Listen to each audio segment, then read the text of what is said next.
Hello. चलो आज पढ़ेंगे हम multiplication of vectors, lecture number 19 vectors का मल्टीप्लिकेशन। जिस तरह से बच्चों वेक्टर्स का एडिशन अलग तरह का होता है, डायरेक्शन पर डिपेंड करता है। वेक्टर्स का सब्ट्रैक्शन अलग तरह का होता है, डायरेक्शन पर डिपेंड करता है। ठीक ऐसे ही वेक्टर्स का मल्टीप्लिकेशन भी अलग तरह का होता है, ये भी बच्चों डायरेक्शन पर डिपेंड करता है। आपने कई बार देखा होगा कि दो वेक्टर्स को अगर हम मल्टीप्लाई करें तो हमें स्केलर क्वांटिटी मिलती है।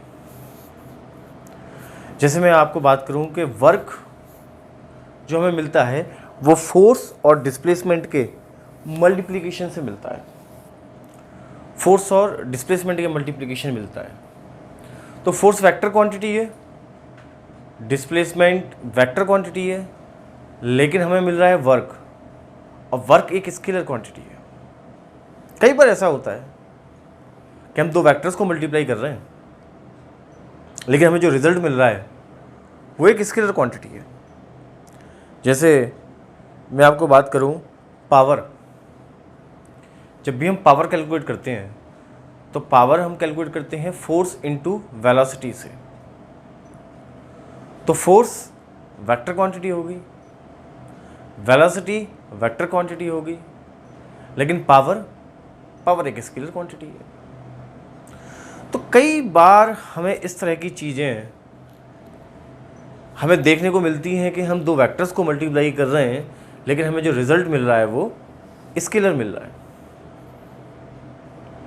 जैसा वेक्टर एडिशन में होता था कि भाई 2 + 2 = 4 भी हो सकता है और नहीं भी, ऐसा ही यहाँ पर भी है कि 2 × 2 = 4 भी हो सकता है और 0 भी हो सकता है। 2 × 2 4 भी हो सकता है और 0 भी हो सकता है। यहाँ पर ये बात है कि 2 × 2 4 से ज़्यादा नहीं हो सकता। ये यहाँ पे एक अलग तरह की चीज़ है कि 2 और 2 4 से ज़्यादा नहीं हो सकता। जैसे वहाँ नहीं हो पाता था एडिशन में कि भाई 2 + 2 और 2 को ऐड करें तो वो 4 से ज़्यादा नहीं हो सकता। जैसे 3 + 5 दो वेक्टर्स को ऐड करें तो वो 8 से ज़्यादा नहीं हो सकता। ऐसे ही 5 3 या 15 तो वेक्टर्स हैं, एक का मैग्नीट्यूड 5 एक का 3 है, तो मैक्सिमम हो सकता है उसका 15 और मिनिमम हो सकता है -15। तो अगर मैं 5 और 3 को मल्टीप्लाई करूं तो इसके लिए ये जो प्रोडक्ट है इसमें हमें बेटा -15 से लेके +15 तक कोई भी वैल्यू हमें मिल सकती है। जैसे सपोज़ मैं आपसे बात करूं कि बच्चों चलो बताओ 10 और 20 का स्केलर प्रोडक्ट आप क्या रेंज हो सकती है, तो आप बोलोगे 10 और 20 का सर -200 से लेके +200 तक कुछ भी हो सकता है। आप सोचो भाई, इन जनरल तो जो सिंपल अपन जो करते थे मल्टीप्लिकेशन उसमें तो 20 × 10 हमेशा 200 होता था, लेकिन यही वेक्टर की खूबसूरती है।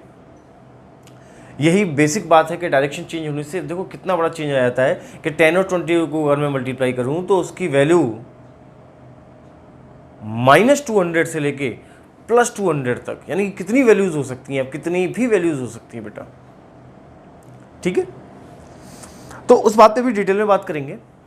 फिलहाल हम इस पे बात करते हैं कि हमने कई जगह ऐसा हमें देखने को मिलेगा, जैसे हम 12th की फिजिकल क्वांटिटीज़ पढ़ेंगे हम, फ्लक्स।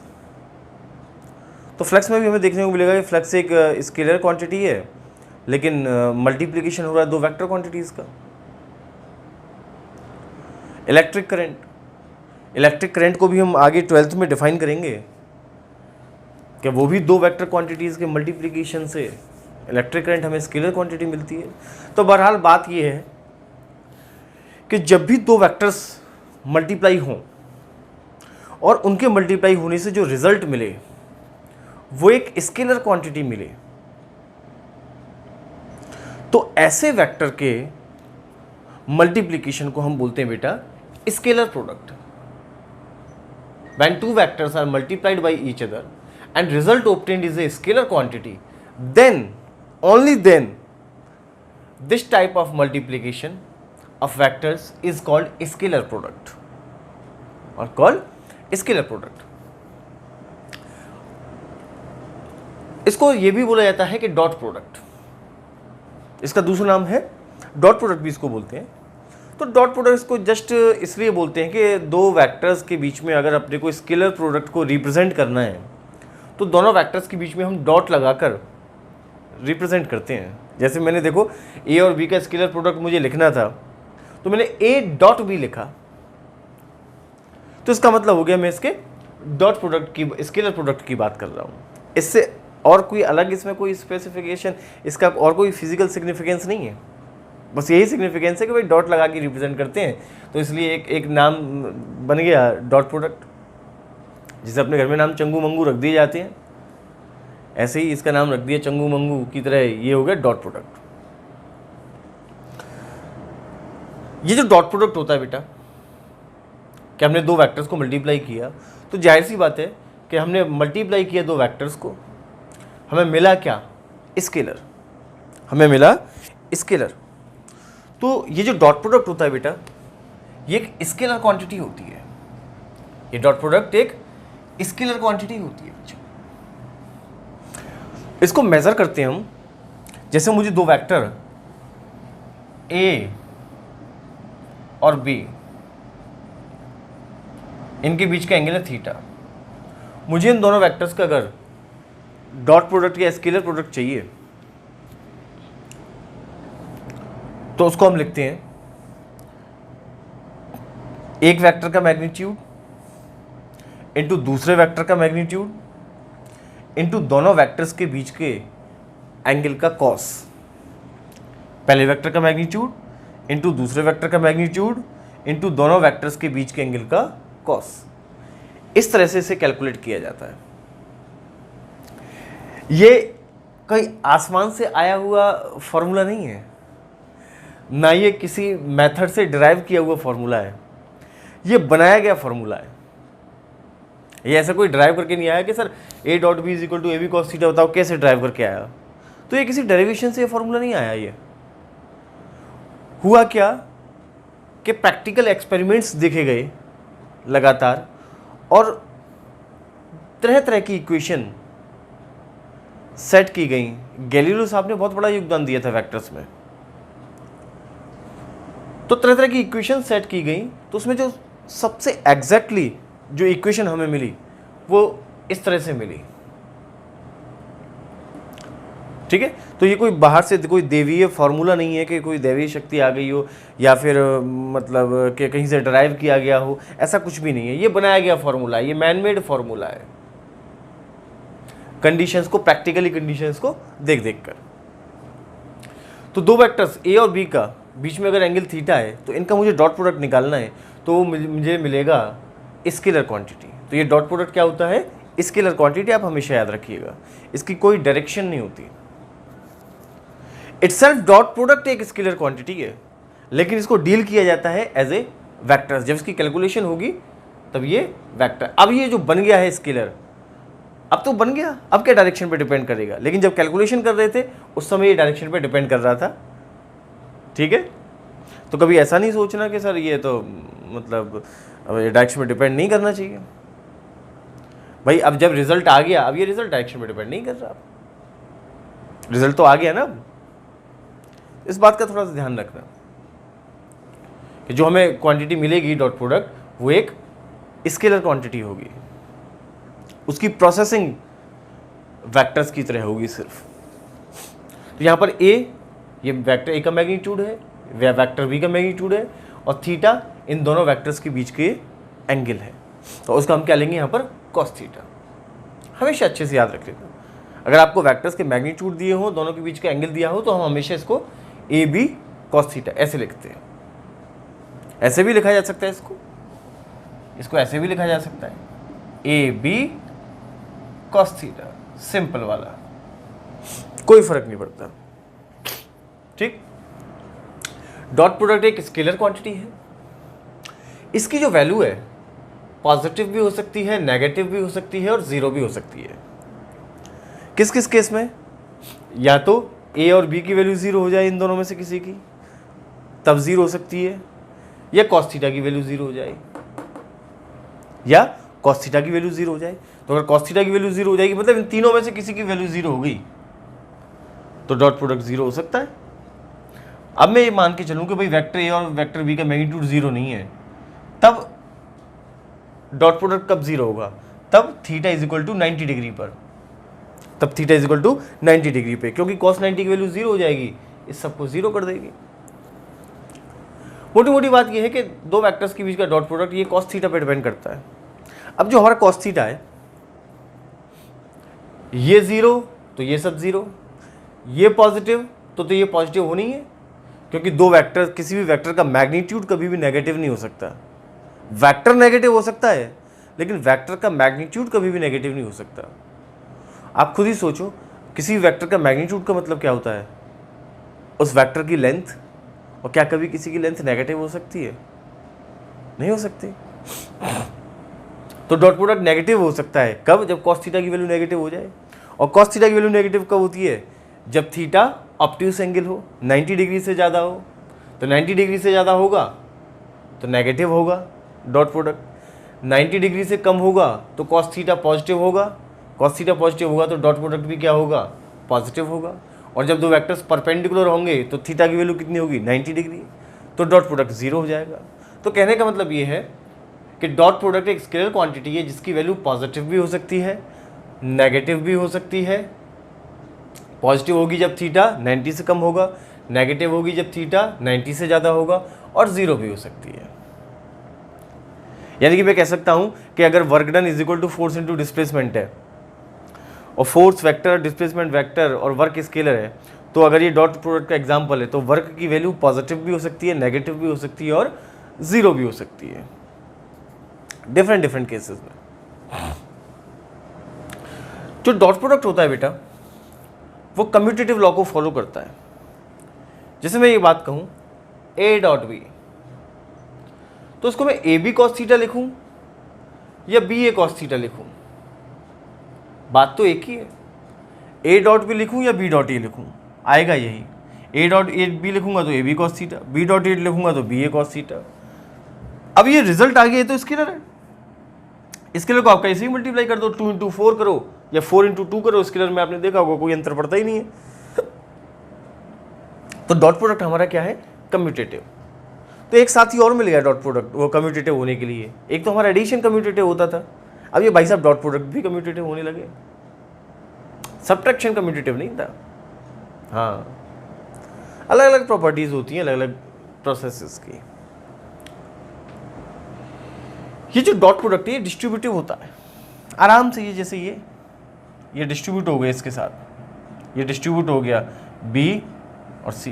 डिस्ट्रीब्यूटिव का मतलब पहले बी, इसके साथ डॉट प्रोडक्ट हुआ, प्लस सी ए के साथ डॉट डिस्ट्रीब्यूट हुआ, यानी कि A dot B plus A dot C. ये डिस्ट्रीब्यूटिव नेचर होता है, कोई खास ऐसे ही है, परेशानी वाली बात नहीं है। डॉट प्रोडक्ट की वैल्यू मैक्सिमम कब होती है? डॉट प्रोडक्ट की मैक्सिमम वैल्यू होती है जब cos थीटा की वैल्यू मैक्सिमम हो, और cos थीटा की वैल्यू मैक्सिमम होती है 1, और cos थीटा की मैक्सिमम वैल्यू 1 कब होती है? जब थीटा 0 होता है। और थीटा 0 है अगर दो वेक्टर्स के बीच में, तो मैं क्या कह सकता हूँ बेटा कि वो दोनों वेक्टर्स कैसे रहे होंगे? पैरेलल। तो हम कह सकते हैं बेटा पैरेलल वेक्टर्स के लिए डॉट प्रोडक्ट मैक्सिमम होता है, क्योंकि अगर वेक्टर्स पैरेलल होंगे तो थीटा 0 होगा, थीटा 0 होगा तो cos थीटा की वैल्यू मैक्सिमम होगी और वो होगी 1। तो हम कह सकते हैं पैरेलल वेक्टर्स के लिए डॉट प्रोडक्ट मैक्सिमम होता है। पैरेलल वेक्टर्स के लिए डॉट प्रोडक्ट मैक्सिमम होता है। ठीक है, तो आराम से ये सारी चीज़ें हैं बेटा, बड़े ही इजीली, नया आर्टिकल है, नई चीज़ है, बहुत ही इजीली सारी चीज़ों को अच्छे से समझ के नोट करो अपनी नोटबुक में, फिर आगे बढ़ते हैं।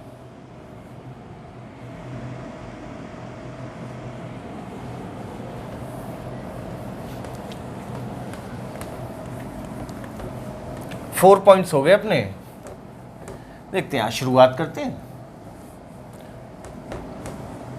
इसके बाद अपना छोटे मोटे कुछ और टॉपिक्स, एक और मल्टीप्लिकेशन है वो बचा रह जाएगा। उसके बाद कुछ अच्छी अच्छी चीज़ें और इसमें पढ़ेंगे। चैप्टर अपने अंतिम चरण पर आ चुका है बेटा।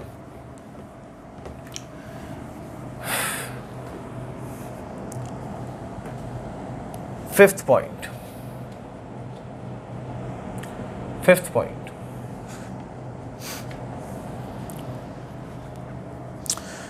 मैं आपसे बोलूं, अगर मैं ऑर्थोगोनल यूनिट वेक्टर्स को कंसीडर करूं, ऑर्थोगोनल का मतलब होता है परपेंडिकुलर, है ना। ऑर्थोगोनल यूनिट वेक्टर्स को कंसीडर कर रहा हूं मैं, जैसे आई कैप, जे कैप, के कैप। आप तो पता ही होगा इनका नाम। तो आई कैप हो गया unit vector along X axis, J cap हो गया unit vector along Y axis, K cap हो गया unit vector along Z axis. Suppose मैं ये करूंगा आपके I dot J, J dot K dot I, है ना। तो देखो इनका मैं अगर डॉट प्रोडक्ट करता हूं तो आपको क्या मिलेगा। देखो कैसे सॉल्व करते हैं। पहले वेक्टर का मैग्नीट्यूड कितना 1 इंटू दूसरे वेक्टर का मैग्नीट्यूड कितना 1 इंटू दोनों वेक्टर्स के बीच का एंगल है उसका कॉस।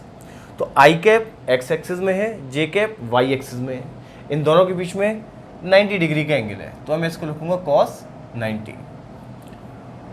तो कॉस 90 की वैल्यू होती है 0, तो 1 इंटू 1 इंटू 0 मुझे 0 मिलेगा, है ना। सेम हेयर जे डॉट के, जे कैप का मैग्नीट्यूड 1, के कैप का मैग्नीट्यूड 1, दोनों के बीच का angle 90 degree, cos 90, 1 into 1 into 0 0। Similarly मैं यहाँ कर सकता हूँ। तो देखो मुझे क्या चीज़ पता चली, मुझे एक बात पता चली कि परपेंडिकुलर वेक्टर्स का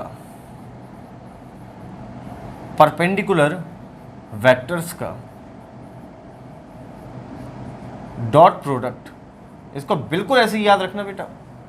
ये लाइन आपके बहुत सारे क्वेश्चंस को सॉल्व करेगी। ये जो लाइन मैं बता रहा हूं आपको, ये वाली, कि परपेंडिकुलर वेक्टर्स का डॉट प्रोडक्ट 0 होता है ना। सिंपल सी बात है, लेकिन याद रखना है इसको। परपेंडिकुलर वेक्टर्स का डॉट प्रोडक्ट 0 होता है। ये बात अपने को समझ में आ गई। अगर हम किन्हीं दो वेक्टर्स का, इनकी जरूरत पड़ेगी इस तरह की बातों की। अगर मैं इनका सेल्फ डॉट प्रोडक्ट करूं, आई कैप का आई कैप के साथ ही, जे कैप का जे कैप के साथ ही, और के कैप का के कैप के साथ ही सेल्फ डॉट प्रोडक्ट इनका किया जाए, तो देखो कैसे लिखेंगे इसको। पहला वेक्टर आई कैप, इसका मैग्नीट्यूड 1, दूसरा वेक्टर आई कैप, इसका मैग्नीट्यूड 1, इंटू दोनों वेक्टर्स के बीच के एंगल का कॉस थीटा। तो ये भी एक्स एक्सिस में है, ये भी एक्स एक्सिस में है, तो दोनों पैरेलल हैं, तो दोनों के बीच में थीटा कितना है 0 है, तो यहाँ लिखेंगे हम cos 0, और cos 0 की वैल्यू भी क्या होती है 1, तो ये हो गया 1 इंटू 1 इंटू 1 इक्वल्स टू 1। तो यूनिट वेक्टर का सेल्फ डॉट प्रोडक्ट अगर हम करेंगे तो हमें क्या मिलेगा 1। सिमिलरली मैं इसको भी क्या लिख सकता हूँ बच्चों 1, इसको भी क्या लिख सकता हूँ 1, ठीक है ना।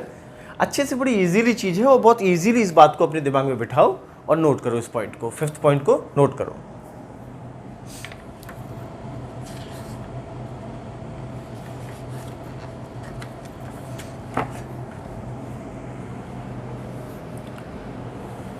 नेक्स्ट पॉइंट,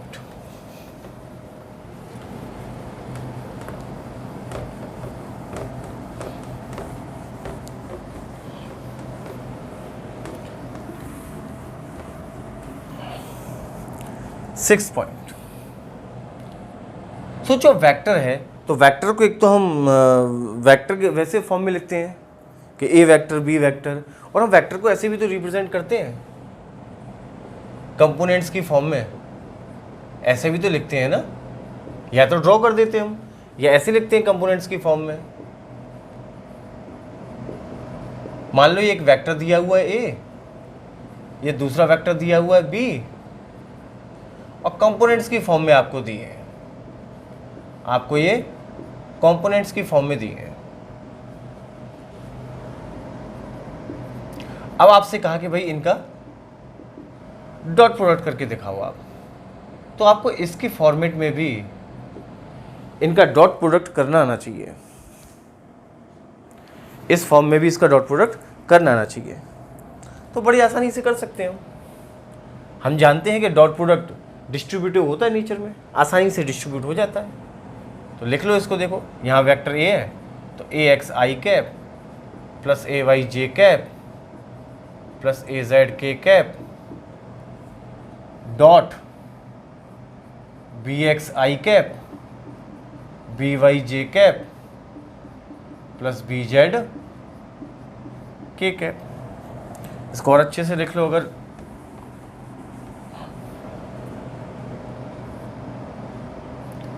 बी एक्स आई कैप प्लस बी वाई जे कैप प्लस बी जेड के कैप। अब वही सिंपल जैसे अपन मल्टीप्लिकेशन करते हैं वैसे ही करेंगे। देखो डिस्ट्रीब्यूटिव का यही मतलब है, पहले ए एक्स आई कैप, इसका डॉट प्रोडक्ट पहले इसके साथ किया, फिर इसके साथ करेंगे, फिर इसके साथ करेंगे, फिर इसको उठाएंगे, फिर इसका इसके साथ, इसके साथ, फिर इसके साथ, थर्ड नंबर पे इसको उठाएंगे, इसका इसके साथ डॉट प्रोडक्ट, फिर इसका इसके साथ डॉट प्रोडक्ट, फिर इसका इसके साथ डॉट प्रोडक्ट। सिंपल। मैं यहाँ से शुरू करता हूँ। देखो ए एक्स आई कैप डॉट बी एक्स आई कैप प्लस इसका इसके साथ हो गया, अब इसके साथ करेंगे, प्लस का साइन है, प्लस का साइन लगा दिया, ए एक्स आई कैप डॉट बी वाई जे कैप प्लस अब इसका इसके साथ ए एक्स आई कैप डॉट बी जेड के कैप प्लस अब इसका नंबर आ गया, अब इसका इसके साथ, तो इसका इसके साथ करेंगे तो देखो ए वाई जे कैप डॉट बी एक्स आई कैप। अब इसका डॉट प्रोडक्ट इसके साथ plus A Y J cap dot B Y J cap. अब इसका इसके साथ करेंगे plus A Y J cap dot B Z के कैप प्लस अब इसका नंबर आ गया ए जेड के कैप, इसका इसके साथ डॉट बी एक्स आई कैप। हो गया ना। अब इसका इसके साथ प्लस ए जेड के कैप डॉट बी वाई जे कैप प्लस इसका अब इसके साथ ए जेड के कैप डॉट बी जेड के कैप। ये शुरुआत भी बस एक बार करना पड़ेगा, उसके बाद फिर ये सब इजी हो जाएगा। देखना, अब मैंने आपको एक बात बताई थी कि परपेंडिकुलर वेक्टर्स का डॉट प्रोडक्ट 0 होता है, तो इसमें से जितने भी परपेंडिकुलर वेक्टर्स के डॉट प्रोडक्ट हैं उन सबको 0 कर दो। जैसे ये और ये वाला वेक्टर एक्स एक्सिस में है, ये वाला वेक्टर वाई एक्सिस में है, तो इनका डॉट प्रोडक्ट क्या हो गया 0। ये एक्स एक्सिस के लॉन्ग डायरेक्शन है, ये जेड एक्सिस के लॉन्ग डायरेक्शन है, ये भी परपेंडिकुलर है, इनका भी क्या हो गया 0। ये वाई एक्सिस में, ये एक्स एक्सिस में, इनका भी क्या हो गया 0। ठीक है, ये वाई एक्सिस में है, ये जेड एक्सिस में है, इनका भी क्या हो गया 0। ये जेड एक्सिस में, ये एक्स एक्सिस में, इनका भी 0। ये जेड एक्सिस में, ये वाई एक्सिस में, इनका भी 0। तो देखो इतने सारे टर्म्स तो हमारे 0 हो गए। हमारे पास बचे ए x I cap dot B x I cap plus A Y J cap dot B Y J cap, A Y J cap dot B Y J cap plus A Z के cap dot B Z के cap. अब 3 term बचे अपने को solve करने को मात्र, इसको कर लो सॉल्व आप। तो इनका डॉट प्रोडक्ट कैसे करेंगे, पहले वेक्टर का मैग्नीट्यूड इंटू दूसरे वेक्टर का मैग्नीट्यूड इंटू दोनों वेक्टर्स के बीच के एंगल का कॉस। तो दोनों तो एक्स एक्सिस में ही है, तो 0 होगा थीटा और कॉस 0 की वैल्यू 1 होगी, तो ए एक्स बी एक्स लिख सकते हैं। सिमिलरली यहाँ पर ए वाई बी वाई लिख सकते हैं। सिमिलरली यहाँ पर ए जेड बी जेड लिख सकते हैं। तो मोटी मोटी बात जो आई कि कंपोनेंट्स की फॉर्म में भी हम डॉट प्रोडक्ट लिख सकते हैं और वेक्टर की फॉर्म में भी, मैग्नीट्यूड के फॉर्म में भी लिख सकते हैं। करना तो डॉट प्रोडक्ट ही है। देखो है, खुद बताओ सिंपल है कि नहीं चीज़ में, थोड़ा सा ध्यान देने की ज़रूरत है। तो 2 वेक्टर्स के डॉट प्रोडक्ट हम ऐसे लिख सकते हैं, A dot B is equal to A B cos theta equals to A X B X plus A Y B Y plus A Z B Z. एक फॉर्मूला ये बन गया। दूसरा, आप यहां से एक काम और कर सकते हो, इसका बड़ा अच्छा यूज होता है, 2 वेक्टर्स के बीच में एंगल निकालने के काम आता है डॉट प्रोडक्ट। आप क्या कर सकते हो, दिस इक्वल्स टू दिस रखें हम, तो मैं इसको ऐसे लिख सकता हूं, देखो cos theta is equal to, इसको इसके नीचे ले जाओ, A X B X plus A Y B Y plus A Z B Z upon magnitude of vector A and magnitude of vector B. ऐसे लिखा जा सकता है। तो 2 वेक्टर्स के बीच के एंगल में 2 वेक्टर्स के बीच के एंगल निकालने का काम आता है ये फॉर्मूला, याद रखना, ठीक है ना। देखो फटाफट नोट करो बच्चों इसको, ठीक है। फिर आगे बढ़ते हैं।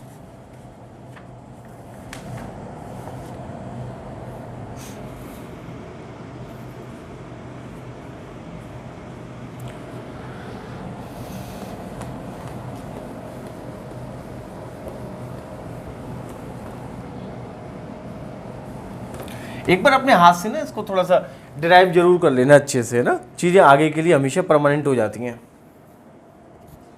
जरूर अपने हाथ से इसको एक बार ड्राइव कर लेना, चीज़ें परमानेंट हो जाएंगी आपकी। बस ना बेटा एक चीज़ का ध्यान रखना कि रिवीजन फीका मत पढ़ने देना, ना अपनी कॉपी को, अपनी चीज़ों को रिवाइज करते रहना, फेरते रहना बार बार। तो ये चीज़ें हमेशा आपकी स्ट्रांग बनी रहेंगी। जहाँ आपने गैप कर दिया ना, आपने सोचा यार पढ़ा था मुझे कुछ याद नहीं है, बेटा फिर आपकी पढ़ाई सब ज़ीरो हो गई। ये मान लो आप, अगर आपने रिवीजन नहीं किया तो आपने जो भी पढ़ा वो सब आपका वेस्ट हो जाएगा, है ना।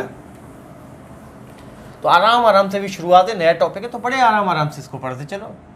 जब भी अपने कमांड पे आ जाएगा फिर उसको खूब मस्ती करेंगे।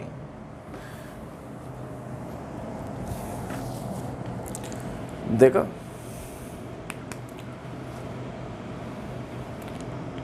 7th पॉइंट, ऐसे ही एक मजे लेने के लिए बता रहा हूं कि आपको थोड़ा सा अच्छा लगेगा। अगर मैं वेक्टर ए प्लस बी का वेक्टर ए प्लस बी के साथ सेल्फ डॉट प्रोडक्ट कर दूं इसका सेल्फ डॉट प्रोडक्ट कर दूं मैं, मतलब मैं आपको एक जो वेक्टर एडिशन में हमने फॉर्मूला निकाला था ना, क्या कहते हैं, एक फॉर्मूला निकाला था हमने वेक्टर एडिशन में कि 2 वेक्टर्स को ऐड करने में के बाद उसका जो मैग्नीट्यूड आता है under root A square plus B square plus 2ab cos theta. उस फॉर्मूले को एक मैं शरारत के थ्रू थोड़ा सा यहाँ पे एक इस चीज़ को यूज़ करके बड़े ही इजीली मैं डॉट प्रोडक्ट की हेल्प से इसको मैं डिराइव कर रहा हूँ बेटा। तो देखना, हम जानते हैं कि रिजल्टेंट 2 वेक्टर्स का रिजल्टेंट हो गया मान लो a प्लस बी। अब मैंने क्या किया, इन वेक्टर्स का दोनों साइड सेल्फ डॉट प्रोडक्ट कर दिया। मैंने क्या किया, दोनों साइड सेल्फ डॉट प्रोडक्ट कर दिया।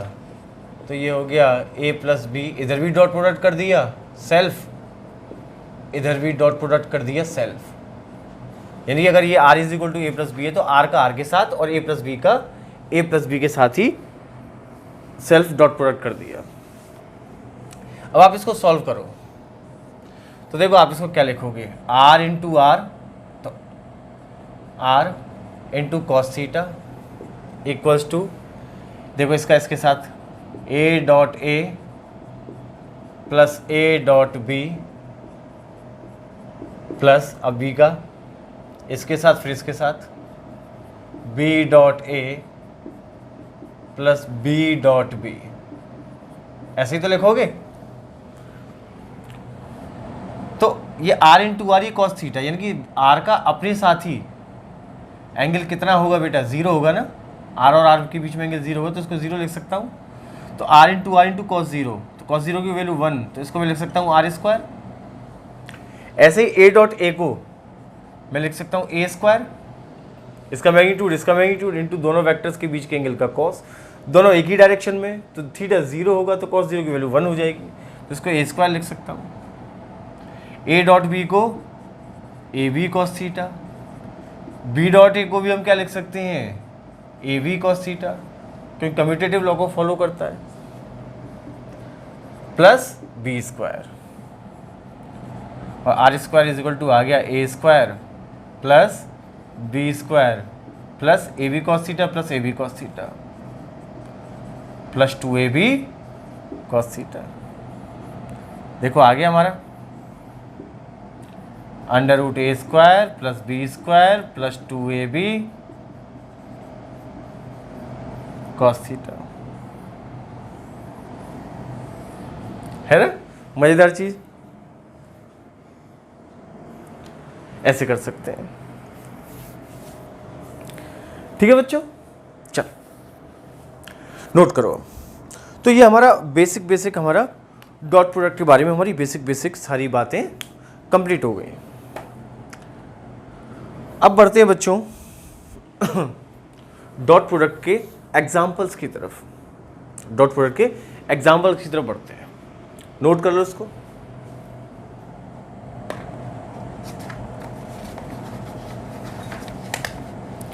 एग्जाम्पल्स की तरफ बढ़ते हैं हम लोग।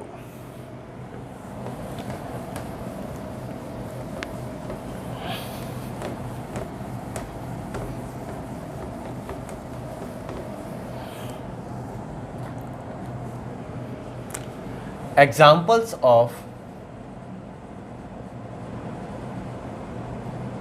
डॉट प्रोडक्ट, कि डॉट प्रोडक्ट के कौन कौन से एग्जाम्पल्स हैं।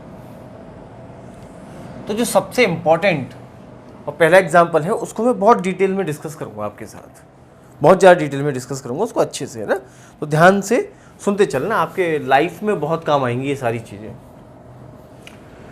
तो सबसे पहला एग्जाम्पल है इसका, वो है वर्क डन। तो जो वर्क डन का असली फॉर्मूला जो होता है, देखो work done is equal to force into displacement बोलते हैं हम। तो जो हमने 9th क्लास में पढ़ा था ना, वो फोर्स इंटू डिस्प्लेसमेंट, वो एक स्पेशल केस था। वो वाला केस था जब जिस डायरेक्शन में हम, अभी समझ में आ जाएगा आपको भी, है ना, अभी ऐसे ही बता रहा हूँ कि जिस डायरेक्शन में बॉडी का डिस्प्लेसमेंट हो रहा है उसी डायरेक्शन में हम फोर्स लगा रहे हैं, कि हम फोर्स लगा के बॉडी को डिस्प्लेस कर रहे हैं, तब वर्क डन हम निकालते थे। तो उसमें हम फोर्स इंटू डिस्प्लेसमेंट डायरेक्टली लिख देते थे। वो एक स्पेशल केस था, लेकिन हमेशा ऐसा नहीं होता। दरअसल होता ऐसा है, work done is equal to F dot S, work done is equal to F dot S equals to F into S into cos theta. ये होता है रियल फॉर्मूला, ये होता है रियल फॉर्मूला वर्क डन का। तो वो फोर्स वेक्टर है, डिस्प्लेसमेंट वेक्टर है, वर्क स्केलर है, इसलिए डॉट प्रोडक्ट है। तो F into S into cos theta, जहां पर एस है डिस्प्लेसमेंट, एस है जहां पर डिस्प्लेसमेंट।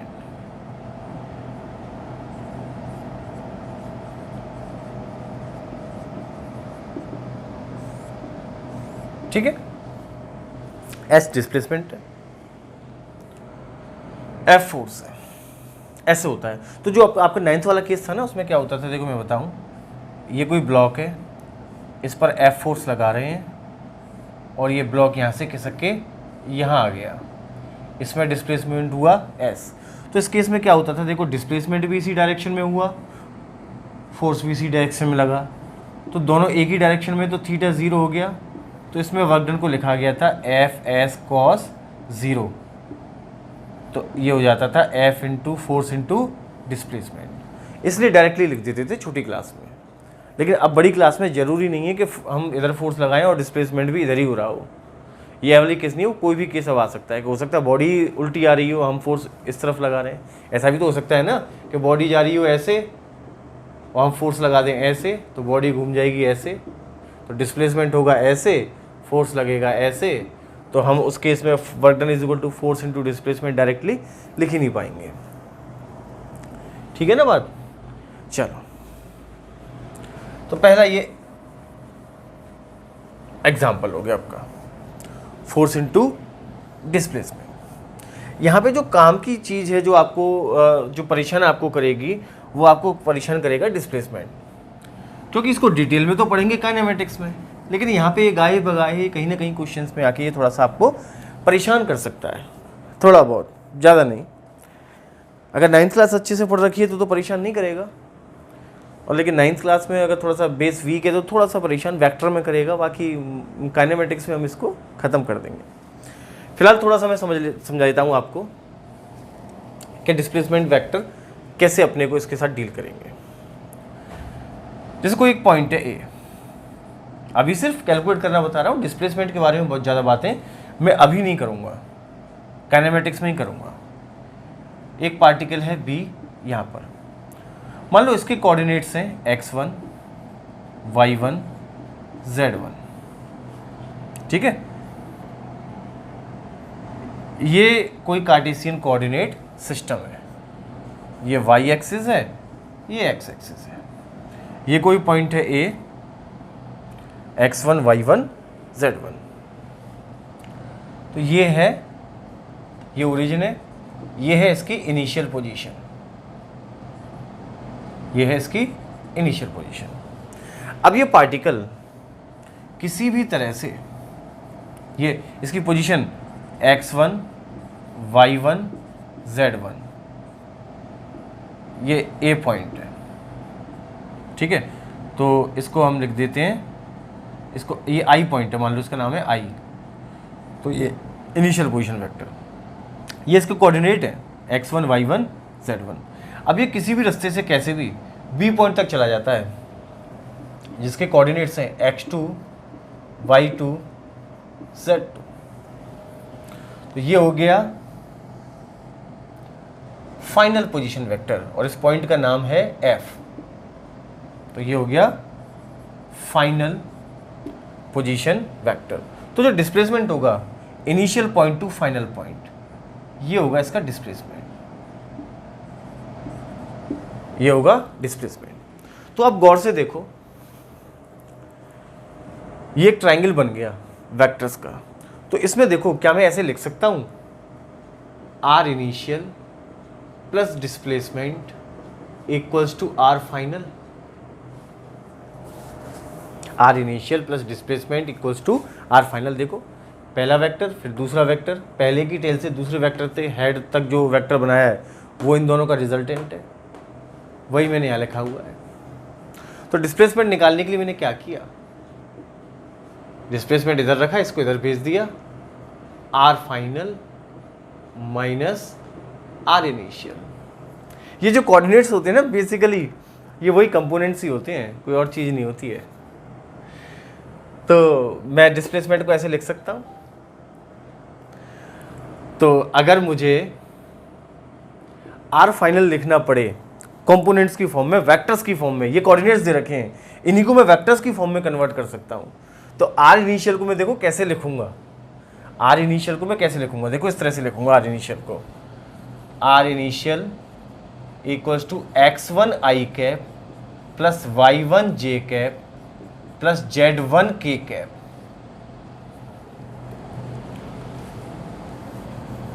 दोबारा लिखता हूँ, इधर लिखता हूँ, r is equal to R initial, इसको देखो कैसे लिखेंगे, x1 i cap plus y1 j cap plus z1 k cap, ऐसे लिखेंगे r इनिशियल को। और r फाइनल को देखो, r फाइनल के कोऑर्डिनेट्स ये हैं, तो r फाइनल को कैसे लिखेंगे हम, x2 i कैप, ये x कोऑर्डिनेट है तो x कंपोनेंट है, ठीक है ना, एक ही बात है, plus y2 j cap plus z2 k cap, ऐसे लिख सकते हैं। तो अभी इन्हीं चीज़ों को मैं यहाँ पर पुट करूँ तो मैं इसको लिखूंगा इस तरह से, देखो x2 i cap plus y2 j cap plus z2 k cap minus ये r इनिशियल, तो माइनस में लिखेंगे x1 i cap minus y1 j cap minus z1 k cap. तो देखो इसको लिखा जाएगा x2 minus x1 i cap, i cap वाले एक तरफ ले आए, प्लस y2 माइनस y1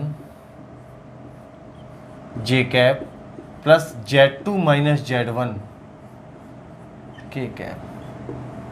ये क्या आ गया बच्चों, हमारा डिस्प्लेसमेंट वेक्टर। ये क्या आ गया, हमारा डिस्प्लेसमेंट वेक्टर। इसमें यहाँ पे मैं s की जगह d से रिप्रेजेंट कर देता हूँ, क्योंकि पूरी कैलकुलेशन d के नाम से कर दी है, तो इसलिए इसको d लिख देता हूँ मैं, है ना, d से कर दिया। तो ये हमारा आ गया डिस्प्लेसमेंट वेक्टर। देखो इसको क्या सजा के इसको लिखा गया, देखो यहाँ लिख देता हूँ मैं इसको। ये डिस्प्लेसमेंट वेक्टर देखो ऐसा हो गया, x2 minus x1 i cap plus y2 minus y1 j cap plus z2 minus z1 k cap, ये डिस्प्लेसमेंट वेक्टर। अब सोचो अगर मुझे डिस्प्लेसमेंट वेक्टर का ये क्या है, ये डिस्प्लेसमेंट वेक्टर का x कोऑर्डिनेट है, जिसको मैं ऐसे लिख सकता हूं d is equal to dx i cap, है ना, ये x कोऑर्डिनेट है। ये क्या है डिस्प्लेसमेंट वेक्टर का, y कोऑर्डिनेट, और ये डिस्प्लेसमेंट वेक्टर का क्या है बच्चों, z कोऑर्डिनेट, ऐसे लिख सकता हूं। और कभी मुझे इस वेक्टर के डिस्प्लेसमेंट के मैग्नीट्यूड की जरूरत पड़े तो अपना डिस्टेंस फॉर्मूला, तो अपने क्या लगाएंगे हम, डिस्टेंस फॉर्मूला। देखो क्या है distance formula, x2 minus x1 का whole square plus y2 minus y1, वही वाला है ये चीज़, कोई नई चीज़ नहीं बता रहा हूँ, plus z2 minus z1 square. या फिर x2 माइनस x1 की जगह क्या लिख दो आप, इसको ऐसे भी लिख सकते हो, dx square plus dy square, जैसी आपको क्वेश्चन में इंफॉर्मेशन दे रखी हो उसके हिसाब से, प्लस dz स्क्वायर, इस तरह से। समझ आया बच्चों, नोट कर लो बेटा इसको।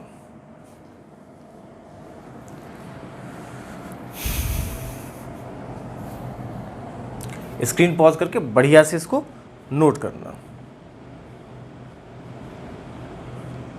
तो इसी तरह से अपने को सारे डॉट प्रोडक्ट्स को डील करना है। इसीलिए मैंने पहले वाले को इसको थोड़ा सा, इसमें क्या है ना, डिस्प्लेसमेंट थोड़ा सा परेशान करता है, इसलिए मैंने डिस्प्लेसमेंट को बताया, बाकी तो सब चीज़ें वही हैं। तो फिर वर्क डन वाले को फॉर्मूले को कैसे लिखेंगे हम, देखो एफ डॉट डी, या इसको लिखेंगे हम F X D X plus F Y D Y plus F Z D Z. ये बन गया हमारा वर्क डन का formula, equals to F D cos theta. ऐसे ही तो लिखा जाएगा, देखो work done is equal to F dot D, components की फॉर्म में लिखना है तो ऐसे, और मैग्नीट्यूड की फॉर्म में लिखना है तो ऐसे, क्योंकि देखो A B cos theta, A X B X plus A Y B Y plus A Z B Z. Note कर लो बेटा।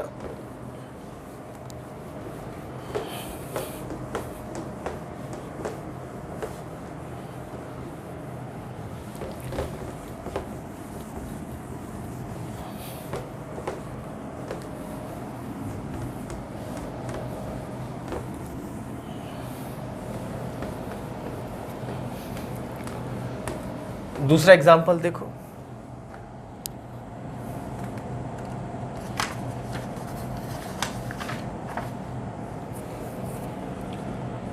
Power is equal to force into velocity. तो आप इसको डायरेक्ट ऐसे लिख सकते हो, F V cos theta F X V X plus F Y V Y plus F Z V Z. ये आपका आ गया पावर का फॉर्मूला, ये आपका पावर का फॉर्मूला हो गया। ठीक है, नेक्स्ट देखो, इलेक्ट्रिक करंट।